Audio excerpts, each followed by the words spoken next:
2024-এ বাজারে আসা শীর্ষ 5টি অত্যাধুনিক গ্যাজেটের মধ্যে উল্লেখযোগ্য কয়েকটি। Metaverse device.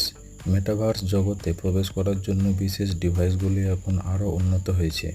এই গ্যাজেটগুলি ভার্চুয়াল রিয়েলিটি এবং ব্লকচেইন প্রযুক্তির সমন্বয়ে নির্মিত, যা ব্যবহারকারীদের সম্পূর্ণ নতুন ভার্চুয়াল দুনিয়ায় প্রবেশের সুযোগ করে দেয়। স্মার্ট ওয়াচ এবং অন্যান্য পরিধানযোগ্য স্বাস্থ্য মনিটরিং ডিভাইসগুলি এখন আরও উন্নত হয়েছে, যেগুলি ব্যবহারকারীদের হার্ট রেট, অক্সিজেন লেভেল, এমনকি রক্তের চাপ পর্যন্ত মাপতে পারে। এআই। উন্নত এআই সহকারী ডিভাইসগুলি এখন ঘরোয়া কাজ থেকে শুরু করে ব্যক্তিগত ব্যবস্থাপনা পর্যন্ত সব কিছুতেই সাহায্য করতে পারে। কৃত্রিম বুদ্ধিমত্তা প্রযুক্তি ব্যবহার করে এই গ্যাজেটগুলি এখন আরও বেশি মানব সদৃশ এবং কার্যকর। Foldable smartphone. ফোল্ডেবল বা ভাঁজযুক্ত স্মার্টফোনগুলি 2024 সালে আরও উন্নত প্রযুক্তি নিয়ে এসেছে। এই ডিভাইসগুলি হাই রেজলিউশন ডিসপ্লে এবং